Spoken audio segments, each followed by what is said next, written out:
hablando espiritualmente y desde el punto de vista de Dios, tener una voluntad propia que no tiene nada que ver con Dios significa que el ego no ha muerto todavía.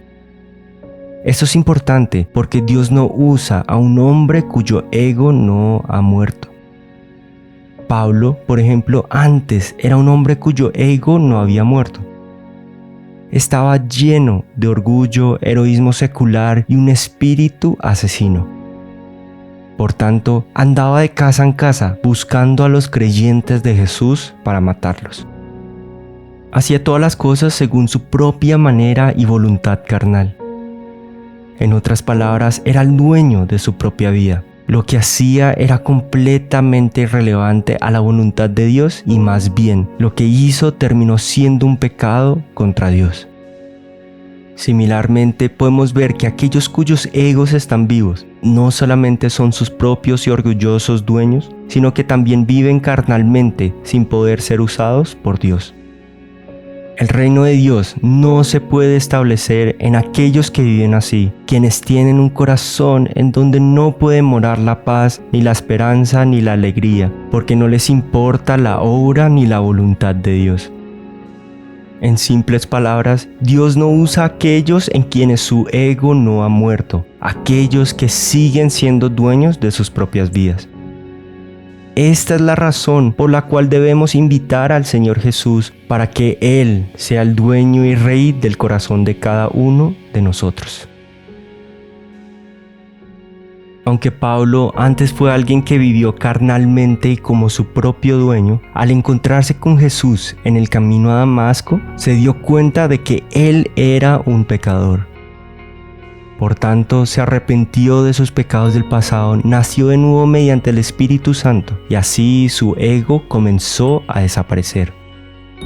En el pasaje 1 Corintios 15, Pablo dice que cada día moría.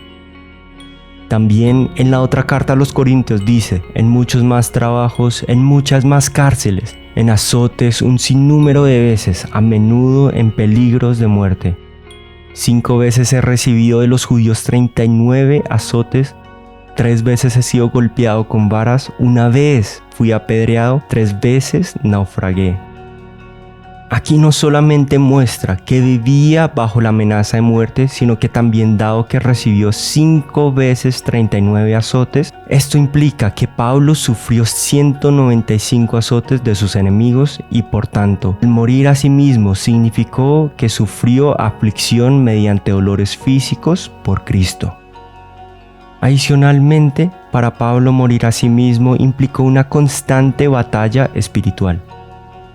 Por ejemplo, en sus cartas dijo, pero veo otra ley en los miembros de mi cuerpo que hace guerra contra la ley de mi mente. Y he peleado la buena batalla, he terminado la carrera, he guardado la fe. Esto demuestra que Pablo constantemente y durante el resto de su vida luchó internamente contra el pecado, la lujuria y toda pasión secular que pudiese obstaculizar el testimonio del Evangelio de Jesucristo. Esta batalla contra el pecado hizo que Pablo triunfara y pudiera ser una persona aprobada por Dios y alguien que recibiría la corona de justicia. Hermano y hermana, morir cada día significa morir y negarse a uno mismo completamente.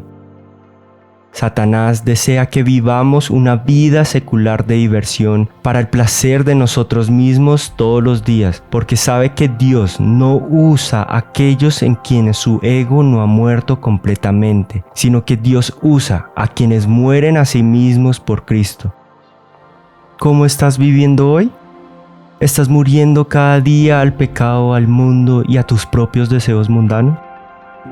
¿O estás siendo insensible al pecado, amando al mundo y divirtiéndote en cosas seculares?